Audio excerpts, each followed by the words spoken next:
मैं तो फिर से अपने YouTube channel marathon classes Jaipur पे आपका हार्दिक अभिनंदन करती हूँ। आज से अपना नया टॉपिक स्टार्ट होता है, टीचिंग मेथड्स का है, वो आज अपन देखेंगे। टीचिंग मेथड्स में है भाषा कौशल। पहला कौशल है अपना भाषा कौशल, या फिर अपन ऐसे बोल सकते हैं कि अपना पहला ही टॉपिक जो टीचिंग मेथड में आता है वो होता है भाषा कौशल। यानी अपन जैसे टीचिंग मेथड्स में अपन देखते हैं, कोई लेता है हिंदी, संस्कृत और इंग्लिश, 3 लैंग्वेज होती है, किसी की उर्दू होती है, किसी की पंजाबी होती है, वो अलग अपनी अलग अलग लैंग्वेज है, लेकिन हर लैंग्वेज में भाषा कौशल का एक अनिवार्य महत्व होता है। तो आज अपन ये टॉपिक कंप्लीट करेंगे। भाषा कौशल यानी भाषा कौशल होता क्या है। एक तो नॉर्मली अपने को पता है कि भाषा कौशल इजी तौर पे अपन देखें तो भाषा के मतलब जो अपने बोलने का तरीका है ना। कौशल का अर्थ होता है कि जैसे अपन किस तरह से बोल रहे हैं, या फिर अपने को कौन से तरीके का उपयोग कर रहे हैं, अपन कितना अपना बोलना जो कितना इफ़ेक्टिव है, वो भाषा कौशल के अंदर आता है। भाषा जन्मजात इकाई न होकर अर्जित होती है। भाषा जन्मजात नहीं होती, क्योंकि बच्चा जन्म से भाषा लेकर नहीं आता, वो एक अर्जित भाषा होती है। भाषा की स्वाभाविक प्रक्रिया को सीखने पर या सीखने के 4 चरणबद्ध सोपान होते हैं, जिसका क्रमशः उपयोग करने पर भाषा को सुगम और सरल तरीके से सीखा जा सकता है। यानी भाषा को सीखने के कितने चरण होते हैं? 4 चरण होते हैं। वो 4 चरण कौन से होते हैं? सबसे पहले अपन क्या करना सीखते हैं? सबसे पहले अपन सीखते हैं सुनना। बच्चा जन्म लेता है, सबसे पहले जैसे 1-2 दिन में अगर अपन उसको चुटकी बजा के बोलते हैं, या फिर हाय हेलो कुछ भी बोलते हैं, किधर से भी आवाज़ आती है, बच्चा सबसे पहले उधर अपनी आंखें घुमाता है। तो श्रवण कौशल का विकास उससे होता है। सुनने के बाद सबसे पहले वो क्या बोलता है? बोलना सीखता है, या फिर अपन बोल सकते हैं वो कुछ गुनगुनाना सीखता है। पठन कौशल होता है, यानी कुछ पढ़ना। अगर भाषण कौशल अगर उसको बोलना आ गया तो पढ़ना इजी वे सीख जाएगा। और लेखन, सबसे लास्ट वाला कौशल कौन सा है? लेखन कौशल। लेकिन अगर अपने से पूछा जाए कि मारिया मॉन्टेसरी के अनुसार भाषा कौशलों का क्रम है, अगर अपने को ऐसे नॉर्मल तौर पे पूछा जाए कि भाषा कौशलों का क्रम है, तो LSRW ये हो जाएगा, लिसनिंग, स्पीकिंग, रीडिंग और राइटिंग।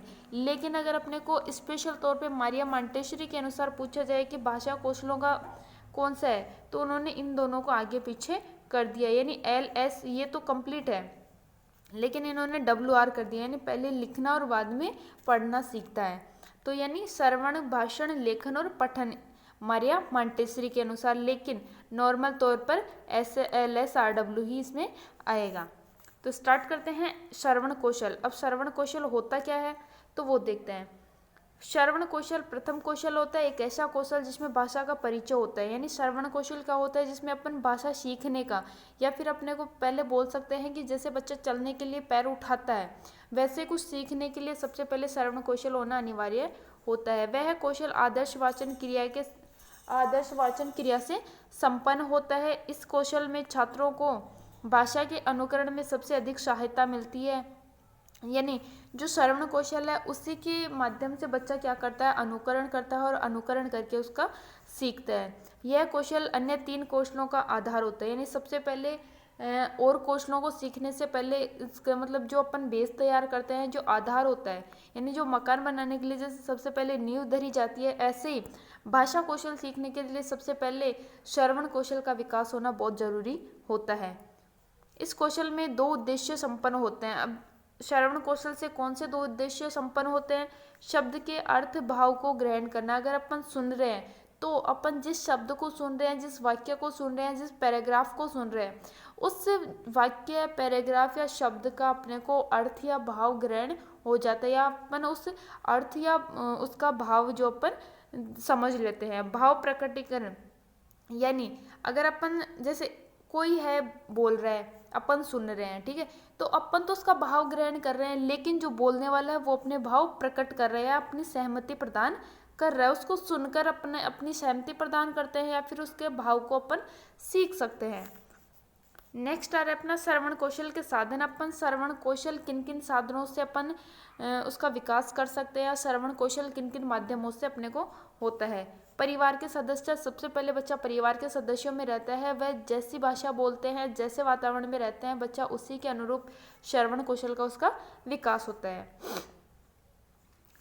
नेक्स्ट आ रहा है अपना गुरुमुख, यानी सबसे पहले बच्चा परिवार के बाद में विद्यालय जाता है, और विद्यालय यानी गुरुमुख जो टीचर अपनी लैंग्वेज बोलता है, यानी जैसे पाठ पढ़ा रहा है तो सबसे पहले क्या करेगा, आदर्श वाचन करेगा, बच्चा उसका अनुकरण करेगा। या उसके बाद में अनुकरण वाचन होता है, यानी आदर्श वाचन के बाद में क्या होता है, अनुकरण वाचन होता है। सबसे पहले आदर्श वाचन कौन करता है, गुरु। गुरु के मुख से जो वाचन होता है उसको आदर्श वाचन कहता है। आकाशवाणी, आकाशवाणी एक ऐसा माध्यम है जिससे अपने श्रवण कौशल का विकास होता है। दूरदर्शन होता है, दूरभाष होता है यानी टेलीफोन जो होता है, संगणक यानी कंप्यूटर होता है, ध्वनि विस्तारक यंत्र होता है, ध्वनि मुद्रण यंत्र होता है। ये 8 जो अपने जो है ये श्रवण कौशल के विकास के लिए उपयोगी होते हैं। इस कौशल को प्रयोग में लाने के लिए कुछ विधियों की सहायता ली जाती है, यानी जो श्रवण कौशल को उपयोग में लाने के लिए कुछ विधियों का सहारा लिया जाता है। वो कौन सी है, बाल गीत, शिशु गीत या कहानियाँ, सेमिनार, संगोष्ठियाँ, कार्यशाला, अभिनय, गीत इत्यादि को शामिल किया जाता है। नॉर्मली अपने को पता है कि फालतू में कोई नहीं अपना टाइम वेस्ट करता है कुछ सुनने के लिए, लेकिन अगर अपन उसको अच्छे तरीके से प्रस्तुत करते हैं, यानी बाल गीत, बच्चों के सामने कोई गीत बनाकर उसको प्रस्तुत करते हैं या फिर कुछ कहानी बनाकर उसको प्रस्तुत करते हैं तो बच्चा सुनने की कोशिश करता है। ऐसे बड़ों के बीच में सेमिनार रखी जाती है, संगोष्ठियाँ रखी जाती है या अभिनय द्वारा उनको प्रस्तुत किया जाता है। तो मतलब नॉर्मली तौर पर हर किसी के मन में ये आता है कि अपन इसको देखें कि क्या व्यक्त करना चाहता है। भाषण कौशल, दूसरा अपना कौशल आ रहा है भाषण कौशल। इसमें वादन कौशल भी कहते हैं, यानी बोलने का कौशल होता है। यह कौशल अनुकरण वाचन से संपन्न होता है। भाषण कौशल के 2 साधन होते हैं। भाषण कौशल के कितने साधन होते हैं, 2 साधन होते हैं, और यह किसके द्वारा, अनुकरण वाचन द्वारा संपन्न होता है। अनुकरण, एक तो इसके साधन कौन सा हो गया, अनुकरण और अभ्यास। अनुकरण, कोई बोल रहा है अपन उसका वापस उसी के जैसे उसने बोला है उसका अपन वैसे की वैसे रिपीट करते हैं तो वो अनुकरण वाचन हो गया। और अगर अपन उसको बार बार अलग अलग तरीके से उसका अभ्यास करते हैं तो वो हो गया अभ्यास। इन दोनों साधनों के माध्यम से भाषा की शुद्धता की पहचान होती है। अनुकरण वाचन और अभ्यास से भाषा की जो शुद्धता होती है उसकी पहचान हो जाती है। पठन कौशल, तीसरा कौशल अपना रहे हैं पठन कौशल। यह कौशल भाषा में ज्ञान प्राप्ति का आधार होता है। अगर अपन किसी चीज़ को पढ़ रहे हैं तो पढ़कर उसका अपन जो ज्ञान ग्रहण करते हैं वो होता है पठन कौशल में। लिखित रूप में विद्यमान किसी विषय वस्तु को मन या अथवा प्रकट रूप में ग्रहण करना पठन कौशल कहलाता है। यानी जो लिखित जो स्वरूप है उसको अपन अपने मन में ग्रहण कर लेते हैं, उसके भाव को अपने मन में अपन बिठा लेते हैं तो वो होता है पठन कौशल। पठन कौशल कितने प्रकार का होता है, 2 प्रकार का होता है, मौन पठन और सस्वर पठन। मौन पठन अक्सर होता है उच्च कक्षाओं में और सस्वर पठन होता है प्राथमिक कक्षाओं में। मौन पठन, विषय वस्तु को बिना उच्चारण किए मन ही मन में पढ़ना मौन पठन कहलाता है। यानी ये अर्थ ग्रहण की क्षमता इसमें क्या होती है, सर्वाधिक। जैसे अपन देखते हैं जैसे लाइब्रेरी वगैरह में होता है या फिर उच्च कक्षाओं के जो विद्यार्थी होते हैं वो क्या करते हैं कि जैसे अपन देखते हैं कि बुक लेकर बैठे हैं लेकिन वो धीरे अपने मन ही मन में हर चीज़ पढ़ते जा रहे हैं, हर चीज़ समझते जा रहे हैं। तो उसमें क्या होता है, अर्थ ग्रहण की क्षमता क्यों कौन सी होती है, अर्थ ग्रहण की क्षमता इसमें क्या होती है, सर्वाधिक होती है। सामान्य होता है, एक तो जो सामान्य जैसे नॉर्मली अपन पढ़ रहे हैं अगर उसको अपन बीच में कुछ बोलते हैं तो वो सुन लेता है, वो हो गया सामान्य पठन। गंभीर पठन, गंभीर पठन कौन सा होता है, जैसे पढ़ रहे हैं उसी में मग्न हो गया, आप कितना भी आवाज़ लगा लो कुछ नहीं समझ रहा, कुछ नहीं बोल रहा, वो सिर्फ अपने पढ़ने पे ध्यान दे रहा है, वो होता है गंभीर पठन। और द्रुत पठन यानी जल्दी जल्दी जो पढ़ रहा है, जल्दी जल्दी जो बुक्स को रिपीट मार रहा है, वो होता है जो जल्दी या द्रुत पठन। अब सस्वर पठन कौन सा होता है, मौन पठन के हो गए। सस्वर पठन आ रहा है विषय वस्तु को ध्यान से उच्चारण करके, यानी इसमें उच्चारण की शुद्धता का ध्यान रखा जाता है। इसको इस पठन को वाचन पठन भी कहा जाता है, जैसे नॉर्मल पढ़ना या बोलना अपन इसको बोल सकते हैं। सस्वर पठन भी कितने प्रकार का होता है, 3 प्रकार का। आदर्श वाचन ये होता है शिक्षक द्वारा, अनुकरण वाचन होता है विद्यार्थी द्वारा, और संवेद वाचन होता है समूहों के रूप में यानी छात्रों द्वारा ये संपन्न होता है। आदर्श वाचन को उद्देश्य प्रस्तुतिकरण, अनुकरण वाचन का उद्देश्य काठिन्य निवारण, संवेद वाचन का उद्देश्य दोहरान। यानी आदर्श वाचन का उद्देश्य क्या होता है, प्रस्तुतिकरण। यानी आदर्श वाचन जो टीचर करता है या अध्यापक जो अपने भावों को दूसरे के सामने प्रस्तुत करता है वो हो गया उसमें प्रस्तुतिकरण अत्यधिक होता है। अनुकरण वाचन में क्या हो गया, उसका उद्देश्य क्या होता है, काठिन्य निवारण, जो कठिनाइयों का निवारण करता है वो हो गया काठिन्य निवारण। संवेद वाचन का क्या होता है कि उसको दोहरान करना, यानी जो अपन ने पढ़ा है समझा उसका दोहरान करना इसमें आता है। लेखन कौशल, लास्ट अपना चौथा कौशल आ रहा है लेखन कौशल, और मारिया मांटेसरी के अनुसार ये कौशल कौन सा है, तीसरा कौशल होता है। यह भाषा का अंतिम कौशल है तथा सबसे क्लिष्ट यानी कठिन कौशल है। लेखन कौशल स्थायी होता है, कभी परिवर्तित नहीं होते। इस कौशल को भाषा को प्रतिबिंब कौशल भी कहा जाता है। यानी अदर तीन जो कौशल है, श्रवण कौशल, भाषण कौशल, है ना, पठन कौशल, ये स्थानीय तौर पर बदलते जाते हैं, यानी भाषा का जो तौर तरीका है वो बदलता जाता है। लेकिन लेखन कौशल जो है वो एक स्थायी है, वो कभी नहीं बदलता। जैसे अभी अपन बोलते हैं तुम कहाँ जा रहे हो, है ना, कहाँ जा रहे हो, अपन पठन कौशल में या वाचन कौशल में कुछ भी बोल दिए ये तुम कहाँ जा रहे हो, लेकिन अगर अपन बुक से पढ़ेंगे तो इसमें क्या लिखा होता है, आप कहाँ जा रहे हैं, आप कहाँ जा रहे हैं। लेकिन ये क्या हो गया, ये बुक से मिटेगा नहीं, ये ऐसे की ऐसे स्थायी रहेगा, चाहे 10 साल बाद उस बुक को उठाकर देख लो। लेकिन जैसे अपन कहीं और जाते हैं तो ये तुम कहाँ जा रहे हो, तो कहीं कहीं पर इसको अपन उपयोग कर लेते हैं, आप कहाँ जा रहे हैं या फिर तू कहाँ जा रहा है। तो ये होता है कई बार, है ना। लेखन कौशल का आधार क्या होती है, लिपि यानी लिखावट होती है। इस कौशल में छात्रों को अपने विचारों की अभिव्यक्ति संपन्न करनी होती है। लेखन कौशल को प्रयोग करने की 4 विधियां होती हैं। कौन सी होती है, जैकपॉट यानी दृष्टि लेखन विधि, अपने सामने कुछ लिखा है उसको देखकर लिखना। श्रुत लेखन विधि, किसी बात को सुनकर, किसी भी बात को सुनकर उसे लिखना, श्रुत लेखन। मांटेसरी विधि और किंडरगार्टन यानी खेल खेल में विधि का विकास। किंडरगार्टन यानी खेल खेल में किसी चीज़ को सिखाना, और मांटेसरी के अनुसार, जैसे मांटेसरी भी एक खेल के तौर पर उन्होंने सिखाया है। आगे आ रहा है। सो फ्रेंड्स, अभी तक मैं आपको एक बार कुछ इन्फॉर्मेशन दे देती हूँ कि अपनी जो रिट की एग्ज़ाम होनी है वो होगी आज नहीं, 2 महीने बाद, 4 महीने बाद, 1 साल बाद होगी। लेकिन अगर आपने मेरे यूट्यूब चैनल मैराथन क्लासेस को सब्सक्राइब नहीं किया तो सब्सक्राइब कर लीजिए और पास में लगे बेल आइकन को ज़रूर प्रेस कर दीजिए, ताकि वीडियो की नोटिफिकेशन आपके पास तक पहुंच जाएगी। पीडीएफ चाहिए आपको, टेलीग्राम चैनल से जुड़ना चाहते हैं, नीचे दिए हुए डिस्क्रिप्शन की लिंक पर जाके आप मेरे टेलीग्राम चैनल से जुड़ सकते हैं। और फेसबुक अकाउंट से आप मेरे अगर जुड़ना चाहते हैं तो डिस्क्रिप्शन में फेसबुक अकाउंट पे लिंक अपलोड है, वहाँ जाकर आप मेरे फेसबुक अकाउंट से भी जुड़ सकते हैं। अब आ रहे हैं अपने आगे संस्कृत के सामान्य सिद्धांत एवं सूत्र। अब देखते हैं कौन से सिद्धांत आ रहे हैं, कौन से सूत्र आ रहे हैं। संस्कृत भाषा शिक्षण सिद्धांत, यानी संस्कृत भाषा में शिक्षण के सिद्धांत कौन कौन से हैं वो आ रहे हैं।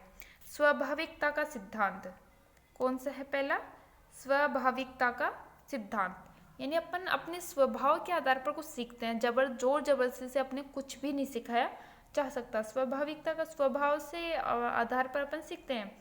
अभिरुचि, जिसमें अपनी रुचि ज़्यादा होगी वो विषय अपने को अच्छा लगेगा और वही अपन सीखने में हमेशा तत्पर रहते हैं।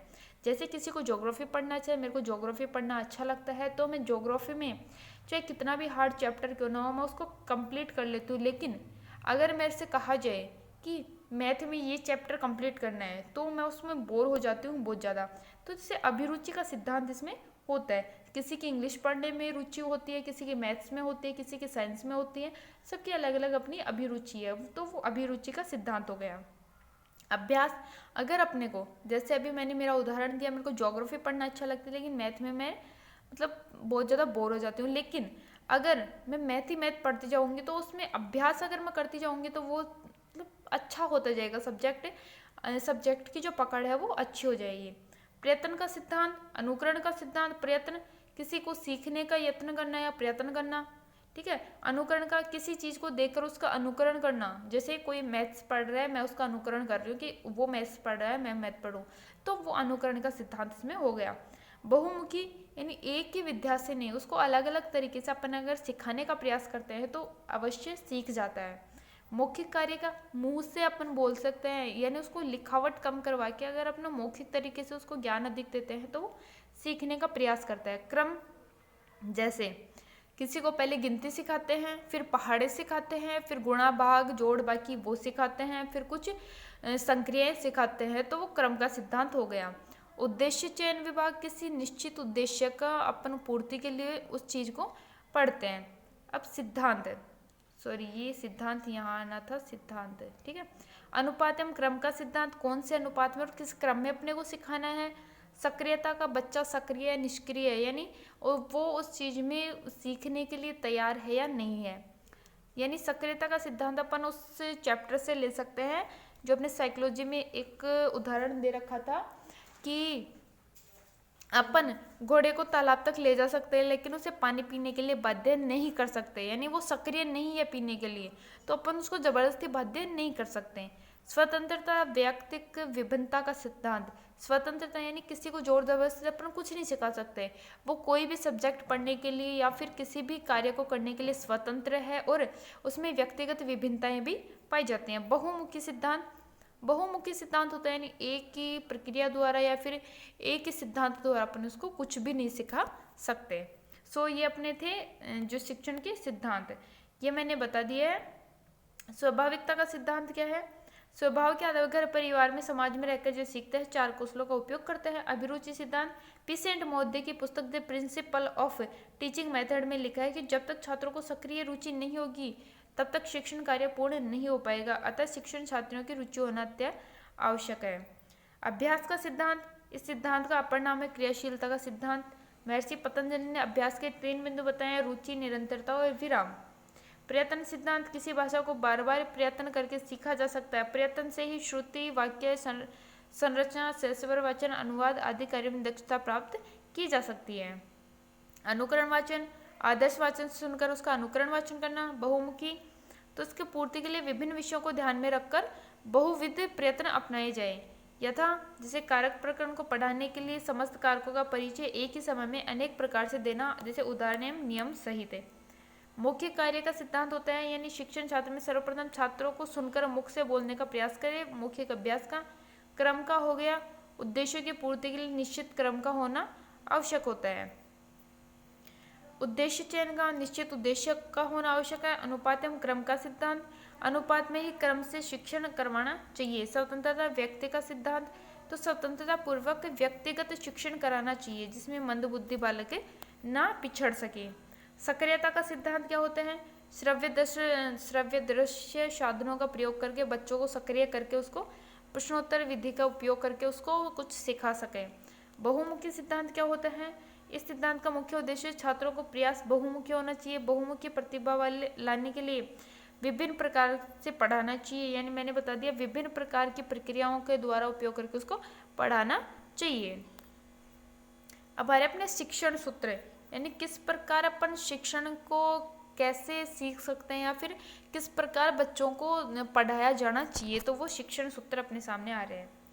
तो ये आ रहे हैं अपने शिक्षण सूत्र, ज्ञात से ज्ञात की ओर, यानी सबसे पहले अपने को बच्चों को वो सिखाना चाहिए जो उनको आता है, उसके बाद धीरे धीरे अपने को आगे बढ़ना चाहिए जो उनको नहीं आता। सरल से सबसे पहले इजी सिखाओ, जैसे सबसे पहले कहानियाँ सुनाओ, उसके बाद कुछ क्वेश्चंस बताओ और फिर उसके बाद कुछ चैप्टर्स उनको याद करने के लिए दिया जाए। स्थूल से सूक्ष्म की ओर, स्थूल यानी जो उनके सामने हो उनसे लेकर उनको वहाँ उस पॉइंट तक पहुँचना जहाँ से ये सब स्टार्ट हुआ है। पूर्ण से अंश की ओर, यानी जैसे ये कमरा पूरा बनाया गया है, ठीक है, तो इसमें अंश यानी एक छोटा सा भाग कहाँ से स्टार्ट हुआ था वो बताना। विशिष्ट से सामान्य की ओर, संश्लेषण से विश्लेषण की ओर, यानी विभिन्न खंडों को एक जगह करके उसको समझाना।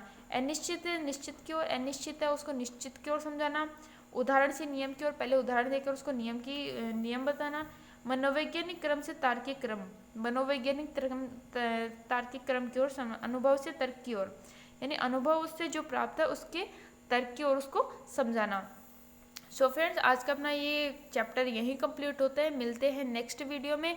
और मैं आपको एक इम्पॉर्टेंट इन्फॉर्मेशन और दे देती हूँ, अपने जो भी भाई बंधु दोस्त जो रिट के अलावा अदर कंपटीशन के एग्ज़ाम कर रहे हैं, आप उनके साथ मेरा यूट्यूब चैनल शेयर कीजिए, क्योंकि अब यहाँ पे रिट की नहीं अदर कंपटीशन एग्ज़ाम के सिलेबस के साथ उनकी भी तैयारी हो रही है। सो फ्रेंड्स, जो बच्चे अभी नहीं जुड़े हैं या फिर जिनको इनकी ज़रूरत है, जो इस पर ज्योग्राफी, पॉलिटिकल, इकोनॉमी, है ना, साइंस, विभिन्न जो एग्जामिनेशन में आने वाले पार्ट्स हैं वो आपके सामने उपस्थित हो रहे हैं। सो फ्रेंड जल्दी से लाइक करें, शेयर करें, कमेंट करें और सभी को इसके बारे में बताएं, ताकि जो बच्चे पिछड़ रहे हैं या फिर जो नहीं सीख पा रहे उनको एक ईजी वे में आपको समझाया जा सके।